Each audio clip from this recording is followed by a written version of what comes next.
Good morning students. अपना class 11th geography में अपना टॉपिक जो चल रहा है कक्षा 11 भूगोल अफवाह तंत्र। अफवाह तंत्र अब इसको एक बार हम पहले भी पढ़ चुके हैं, लेकिन फिर भी एक बार ध्यान से देखते हैं कि अफवाह तंत्र से हमारा अभिप्राय क्या होता है कि एक नदी और उसकी सहायक नदियाँ, एक नदी और उसकी जो बड़ी नदी होती है और उसकी छोटी छोटी सहायक नदियाँ होती है, वो नदियाँ जब अपने जल प्रवाह को किसी क्षेत्र विशेष से बहाकर आगे बढ़ती है तो उस पूरे क्षेत्र को हम अफवाह बोलते हैं। बहाव जो होता है उसको, और बहुत सारी नदियों का संगम हो जाता है तो उसको तंत्र यानी ड्रेनेज सिस्टम। इसको अफवाह का अर्थ क्या होता है? ड्रेनेज, और तंत्र यानी सिस्टम, यानी एक नदी, ये नदी है और इसमें बहुत सारी छोटी छोटी नदियाँ, तो ये पूरा का पूरा जो क्षेत्र है ये एक नदी है। ये अफवाह यानी अफवाहित होना यानी जल को बहा कर ले जाना, और इसमें बहुत सारी छोटी छोटी नदियाँ मिलकर के एक बड़े अफवाह तंत्र का निर्माण करती है। तो ये अफवाह तंत्र तो अपन समझ भी चुके हैं, इसको पढ़ भी चुके हैं। आज अपन इसके आगे ध्यान से देखते हैं कि अफवाह तंत्र जो है उसको हिमालय अफवाह तंत्र के बारे में अपन देख रहे थे कि अफवाह तंत्र को कई भागों में डिवाइड किया हुआ है। तो आज हम पढ़ेंगे हिमालय अफवाह तंत्र।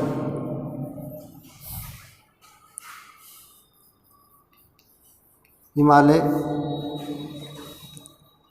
अफवाह तंत्र।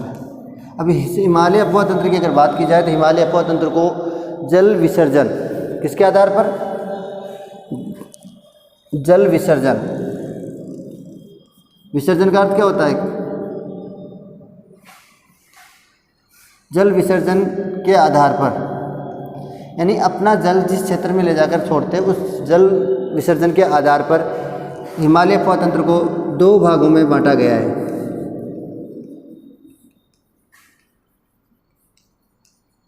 नंबर 1 अरब सागरीय अफवाह तंत्र, और दूसरा है बंगाल की खाड़ी का अफवाह तंत्र।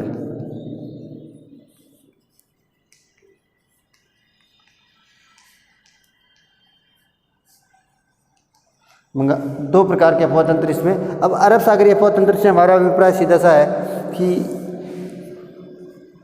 वह नदियाँ जो अपना जल अरब सागर में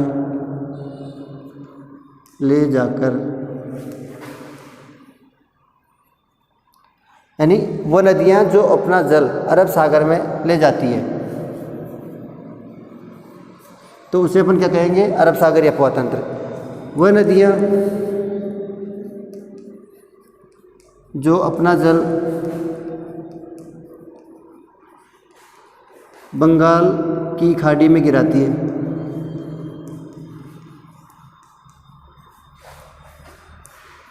उसे कहेंगे बंगाल की खाड़ी का अफवाह तंत्र। अब जैसे अपन बात करें कि ऐसी कौन सी नदियाँ हैं, तो इन नदियों की अगर बात करें तो इसमें जैसे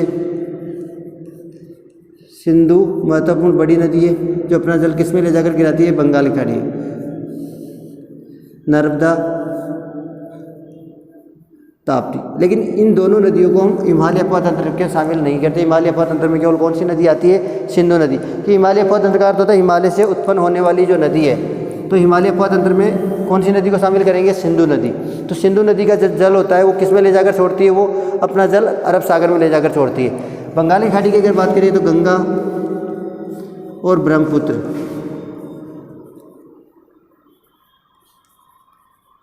गंगा और ब्रह्मपुत्र दो ऐसी नदियाँ हैं जो अपना जल बंगाल की खाड़ी में गिराती है। और ये तीनों नदियों का जो उद्गम होता है वो कहाँ से होता है? हिमालय पर्वत से। तीनों नदियाँ हिमालय क्षेत्र से निकलती है और अपना जल सिंधु तो अरब सागर में और गंगा और ब्रह्मपुत्र बंगाल की खाड़ी में ले जाकर गिराती है। तो इसी को अब आगे समझने का प्रयास करते हैं इस अफवाह तंत्र को।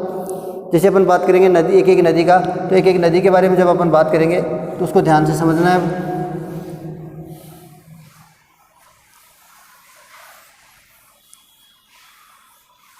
केवल समझने की दृष्टि से मैं मानचित्र थोड़ा बड़ा बनाता हूँ।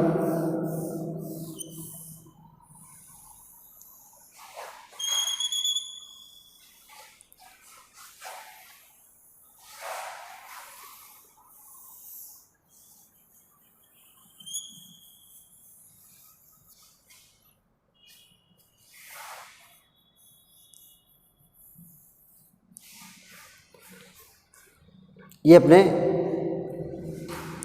ये वाला जो पूरा पार्ट है ऊपर वाला, वो पार्ट कौन सा है? ये पूरा का पूरा पार्ट है हिमालय क्षेत्र। अब इस हिमालय क्षेत्र से बहुत सारी नदियों का उद्गम होता है, जिसमें अपन सबसे पहले अगर बात करें तो बंगाली खाड़ी के अफवाह तंत्र की बात करें तो गंगा और ब्रह्मपुत्र दो महत्वपूर्ण नदियाँ हैं।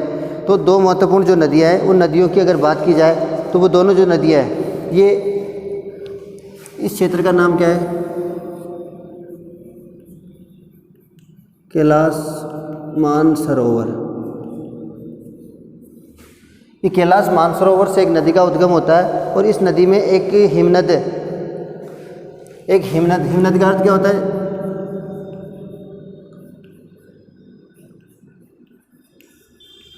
चेमयुंग हिमनद, चेमयुंग और डंग, ये पूरा नाम है। सब ये चाइनीज से आ गया जो, इसलिए ऐसा नाम है इसका। चेमयुंग डंग जो ये हिमनद है, इस हिमनद से एक नदी का उद्गम होता है और इसके हिमालय के सारे बह के इस अरुणाचल प्रदेश में एक जगह है, इसका नाम है नामचा बरुआ। इस नामचा बरुआ से ये क्या करती है? अरुणाचल में ये वाला जो पार्ट है नामचा बरुआ से अरुणाचल में प्रवेश करती है और प्रवेश करके ये असम वाले पार्ट से होते हुए बांग्लादेश में प्रवेश करती है। तो ये कौन सी नदी है? ब्रह्मपुत्र नदी।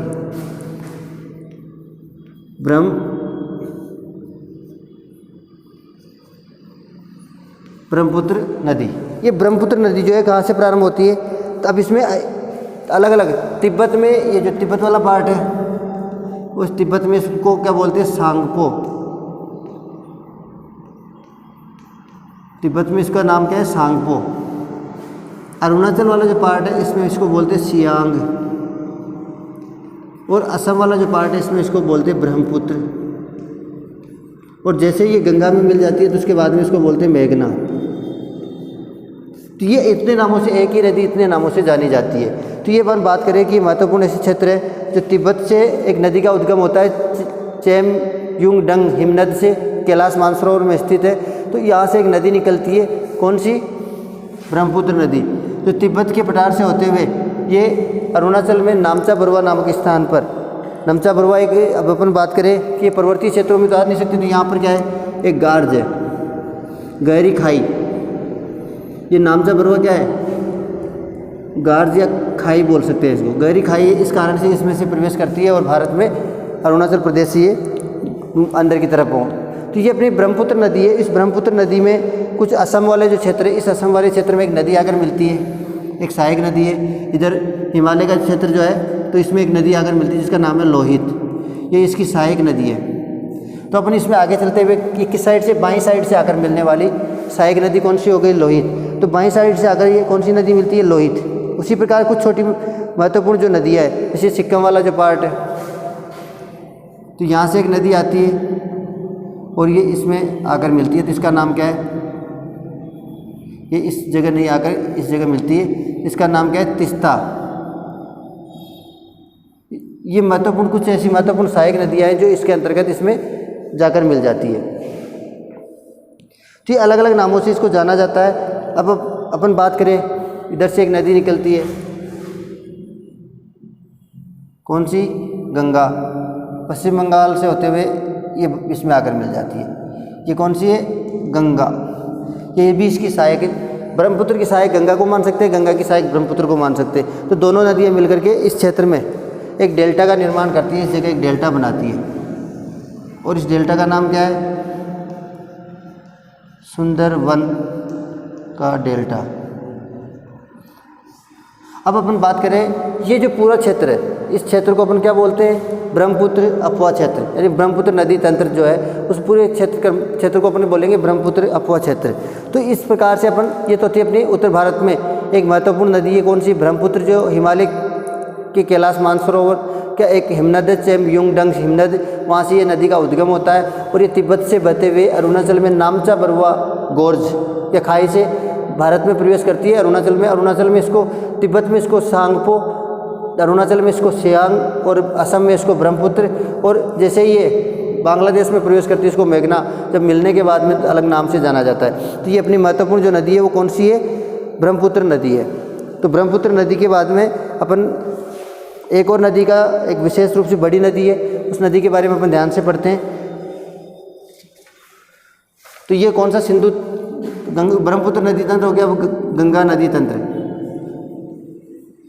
गंगा नदी की लोकेशन तो आप देख चुके हो कि ये इस प्रकार से यहाँ से जाती है। तो इसमें अपन शुरू से अपन बात करेंगे कि किस प्रकार से इसका उद्गम होता है, कहाँ कहाँ से ये निकल कर आगे बढ़ती है। तो ये जैसे अपन उसी जगह को ध्यान में रखते हुए एक ही स्थान है गंगोत्री हिमनद, यहाँ से एक श्रृंखलाबद्ध रूप में एक नदी निकलती है जिसका नाम है भागीरथी, और यहाँ से वो निकलती है इस प्रकार से, और इसका नाम क्या है भागीरथी। ये भागीरथी जो नदी है इसमें यहाँ से जब आगे बढ़ती है, इसका नाम अलग अलग पार्टों में अलग अलग होता है, और यहाँ पर एक स्थान है गोविंद प्रयाग। इस गोविंद प्रयाग पर एक बांध बना हुआ है, उस बांध का नाम क्या है टिहरी बांध। कई बार अपन ने नाम सुना है टिहरी बांध। ये कहाँ पर बना हुआ है, इस गोविंद प्रयाग में। ये जो भागीरथी नदी है, इस भागीरथी नदी को यहाँ से टिहरी बांध के बाद में इसका भागीरथी नाम होता है। यहाँ इससे पहले क्या होता है जाह्नवी नदी। तो इस पूरे श्रृंखलाबद्ध अगर रूप में देखा जाए तो इस जाह्नवी नदी का गोविंद प्रयाग के बाद में नाम क्या हो जाता है, जाह्नवी नदी का गोविंद प्रयाग के बाद में यहाँ पर बांध है, उसका नाम है टिहरी बांध। यहाँ के बाद में इसका नाम हो जाता है भागीरथी। और ये भागीरथी नदी जब आगे बढ़ती है तो इसमें एक टिहरी बांध पर एक नदी आकर मिलती है। ये यहाँ पर एक इस प्रकार से एक नदी आकर मिलती है, इसका नाम है मिलांगना नदी। ये छोटी छोटी धाराएं हैं, जल की छोटी छोटी धाराएं इस प्रकार से आकर मिलती है, और ये भागीरथी नदी आगे जाकर यहाँ पर एक स्थान है देवप्रयाग। इस देवप्रयाग में आकर के एक दूसरी नदी है या दूसरी धारा से आकर के मिल जाती है, और इस देवप्रयाग में कौन सी धारा मिलती है, इस देवप्रयाग में जो धारा आकर मिलती है कौन सी, ये भागीरथी, और इधर से आती है अलकनंदा। इस भाग से अलकनंदा। ये अलकनंदा जो है उसकी उत्पत्ति कहाँ से मानी गई है, यहाँ पर एक हिमनद है, एक हिमनद यहाँ पे सतोपथ हिमनद, और एक दूसरा हिमनद है उसका नाम है मिलाप हिमनद। ये हिमनद का अर्थ क्या होता है, बर्फ वाली जो स्थान है। तो ये दोनों यहाँ से दो धाराएं निकलती है, सतोपथ हिमनद और मिलाप हिमनद से, और इसको तो बोलते हैं विष्णु गंगा और इसको बोलते हैं धौली गंगा। ये दो धाराएं यहाँ से निकलती है, और ये जो स्थान है इसका नाम है विष्णु प्रयाग। ये विष्णु प्रयाग में दोनों आकर के मिल जाती है। विष्णु प्रयाग के बाद में इसमें अगर बात करें, ये यहाँ से जब आगे बढ़ती है तो इसमें एक नदी इधर से आकर मिलती है, और इस स्थान का नाम क्या है नंद प्रयाग। इस स्थान का नाम है नंद प्रयाग, और इसमें जो नदी आकर मिलती है उसका नाम है नंदिका। आपको हो सकता है ये थोड़ा समझ में नहीं आया, तो जो मैं बोल रहा हूँ उसको ध्यान से रखना है, और साथ के साथ मैप बनाते जाओ और इसको लिखते जाना है। तो ये मिलांगना ये इधर वाली नदी है, इधर ये वाला जो पार्ट है नंद प्रयाग। इस नंद प्रयाग से जब आगे बढ़ते हैं तो ये अलकनंदा को बाद में नाम लिख लेंगे, अलकनंदा याद रखना है। इस नंद प्रयाग से जैसे जैसे अपन आगे बढ़ते हैं, ये पूरी लाइन एक साथ मत खींचना, धीरे धीरे जैसे जैसे आगे बढ़े एक नदी आकर मिलती है इस स्थान पर पिंडार नदी, और इस पिंडार नदी जहाँ पर मिलती है उसका नाम क्या है कर्णप्रयाग। कर्णप्रयाग ये स्थान का नाम है। कर्णप्रयाग के जस्ट बाद में एक नदी इधर से आकर मिलती है यहाँ से इस जगह, और इस नदी का नाम क्या है मंदाकिनी नदी, और इस स्थान का नाम क्या है रुद्रप्रयाग। ये इस प्रकार से कुछ प्रयाग है जो, और इसके बाद में रुद्रप्रयाग से आगे अपन बात करें तो जहाँ पर भागीरथी और अलकनंदा, इसका नाम क्या है अलकनंदा। अलकनंदा की उत्पत्ति कहाँ से मानी गई है, विष्णु गंगा और धौली गंगा के मिलने से किसकी उत्पत्ति होती है? अलकनंदा की। यानी नंदप्रयाग में, उसके बाद में कर्णप्रयाग, रुद्रप्रयाग और उसके बाद में फिर देवप्रयाग में आकर के ये मिलती है। देवप्रयाग के जस्ट बाद में अगर बात करें तो ये नीचे की तरफ जो बढ़ती है तो यहाँ पर एक स्थान आता है हरिद्वार। ये हरिद्वार, इससे आगे पहले स्थानों के नाम, उसके बाद में एक स्थान आता है लक्सर। लक्सर से जब आगे बढ़ते हैं तो एक स्थान आता है बिजनौर। बिजनौर से जस्ट आगे बढ़ते हैं तो एक स्थान आता है कन्नौज।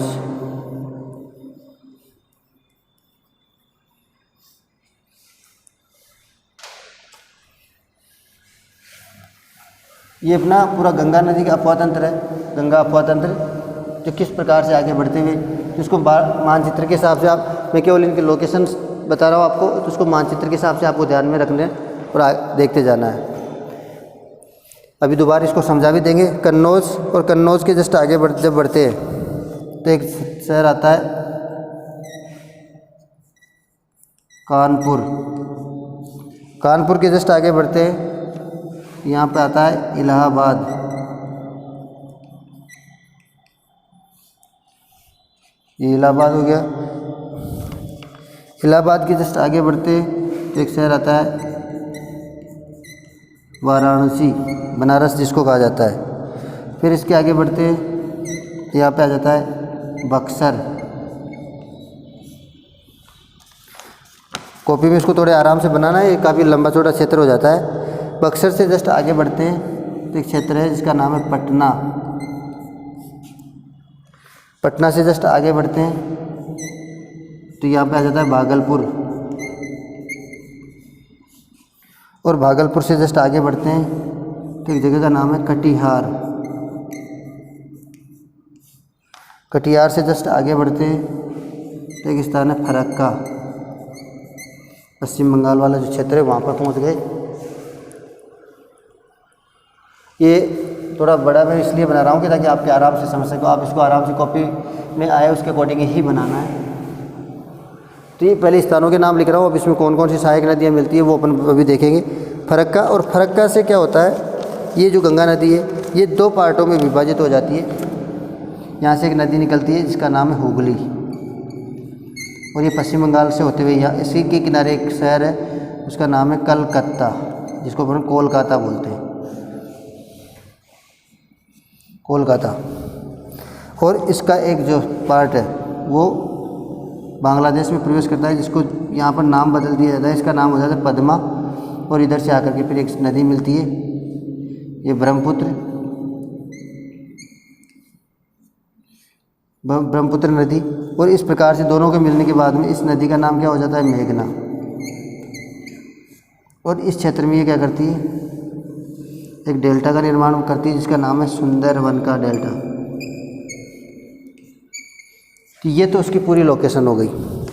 इस लोकेशन के अगर बाद में अगर बात करें तो ये कौन कौन सी, जब यहाँ से सबसे पहले स्टार्ट होती है तो ये उत्तराखंड से बहती है। उत्तराखंड के बाद में ये पहुँच जाती है यूपी।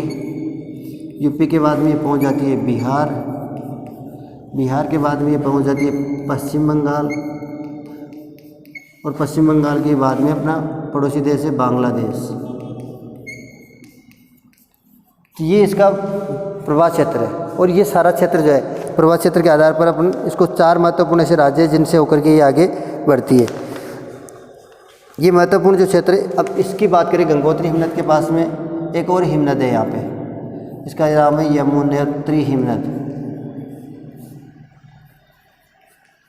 और यहाँ से एक नदी निकलती है, और वो नदी इसके सारे बहते बहते इस प्रकार से बहते बहते कहाँ पहुँचती है, इलाहाबाद में जाकर के किस में मिल जाती है, और इसका नाम क्या है, यमुना। ये महत्वपूर्ण नदी है। अब ये कहाँ से बहती है, यहाँ से चलती है तो यहाँ पहुँच जाती है हरियाणा में, इसका नाम है कुरुक्षेत्र। कुरुक्षेत्र से जस्ट आगे बढ़ती है, ये यहाँ पहुँच जाती है दिल्ली में। तो दिल्ली में यमुना नदी बहकर निकलती है, और दिल्ली से जस्ट आगे बढ़ती है तो मथुरा। मथुरा से जस्ट आगे बढ़ते हैं तो यहाँ पर आ जाता है आगरा, और आगरा के जस्ट बाद में अगर बात करें तो यहाँ पर एक इसमें नदी आकर मिलती है, यह जगह है इटावा, और इसमें एक नदी आकर मिलती है चंबल, ये इसकी सहायक नदी है चंबल, और उसके बाद में सीधे इलाहाबाद पहुँचती है। तो ये इस प्रकार से नदियों का क्रम है, इसको बड़े ध्यान से समझना है। अब इसमें कुछ महत्वपूर्ण सहायक नदियाँ हैं, वो भी आकर इसमें कुछ सहायक नदियाँ तो अपन देख चुके हैं। अब इसके बाद में कुछ महत्वपूर्ण, जैसे कन्नौज, ये कन्नौज वाला क्षेत्र है, यहाँ पर एक सहायक नदी आकर मिलती है, इसमें इसका नाम है रामगंगा, और ये सारी नदियों का जो उद्गम स्थल है वो हिमालय क्षेत्र है। इसके बाद में वाराणसी में एक नदी मिलती है, ये वाराणसी वाला पार्ट है, इस वाराणसी में एक नदी मिलती है जिसका क्या नाम है गोमती, और ये गोमती नदी जो है ये लखनऊ से होते हुए गुजरती है, लखनऊ उत्तर प्रदेश का क्षेत्र लखनऊ। इसके बाद में अगर बात करें बक्सर में एक नदी मिलती है, इस बक्सर वाले पार्ट में घाघरा। उसके बाद में अगर बात करें पटना में एक नदी मिलती है, यहाँ पे इसका नाम है गंडक, नाम गंडक नदी है, ये सहायक नदियाँ हैं गंगा की। फिर उसके बाद में अगर बात करें कटिहार, यहाँ पर एक नदी मिलती है, इसका नाम क्या है कोसी, और कोसी नदी को बंगाल का शोक कहते नहीं कहते? बंगाल का शोक क्यों कहते हैं कोसी नदी को? क्योंकि कोसी नदी क्या होता है, कई बार रास्ते अवरुद्ध होने के कारण बाढ़ की स्थिति उत्पन्न हो जाती है, और इसके कारण तो ये कटिहार फरक्का ये जो क्षेत्र है, यहाँ से कौन सा पार्ट आ गया, ये वाला पश्चिम बंगाल का पार्ट आ गया। ये पटना वाला जो पार्ट है, पटना बक्सर, ये वाला पार्ट किसका है, बिहार का। इलाहाबाद, कानपुर, कन्नौज, बिजनौर, लक्सर, हरिद्वार, लक्सर तक का जो क्षेत्र है, लक्सर का कुछ हिस्सा इधर, तो यहाँ तक का यूपी वाला हो गया, और ये वाला पार्ट जो है वो उत्तराखंड का आ गया। तो इस प्रकार से अपनी गंगा नदी है जो महत्वपूर्ण रूप से इस प्रकार ये इनकी सहायक नदियाँ हो गई। गंगा की महत्वपूर्ण सहायक नदियाँ रामगंगा, गोमती, घाघरा, गंडक, कोसी, ये महत्वपूर्ण इसकी सहायक नदियाँ है, और इस प्रकार से ये यहाँ से प्रारंभ होती है। तो इसको अपन ध्यान से एक बार समझने का प्रयास करते हैं कि गंगा नदी जो है वो दो जलधाराओं से, इधर से अलकनंदा और इधर से भागीरथी, तो अलकनंदा और भागीरथी दो जलधाराएं कहाँ आकर मिलती है, देवप्रयाग में। देवप्रयाग में दो जलधाराओं के मिलने से गंगा की उत्पत्ति होती है, और यहाँ से इसका नाम हो जाता है गंगा नदी। तो इसमें ये जो गंगोत्री हिमनद, यहाँ गंगोत्री हिमनद से जब ये जलधारा निकलती है तो उसको बोलते हैं जानवी या जहानवी नदी, और ये जैसे ही गोविंद प्रयाग में पहुँचती है तो इसके ऊपर यहाँ पर एक बांध बनाया हुआ है, ये बांध का नाम क्या है, टिहरी बांध। जब इस टिहरी बांध के आगे एक निकलती है तो इसको भागीरथी के नाम से जानते हैं, और ये देवप्रयाग में आकर के दूसरी जलधारा में मिलती है। ये जो अलकनंदा की जलधारा है ये सतोपत और मिलाप दो हिमनद है, दो बर्फीले क्षेत्र है, वहाँ से दो जलधाराओं का उद्गम होता है, और ये विष्णु प्रयाग में धौली गंगा और विष्णु गंगा के नाम से दो जलधाराएं आकर के क्या मिलती है, विष्णु गंगा प्रयाग में।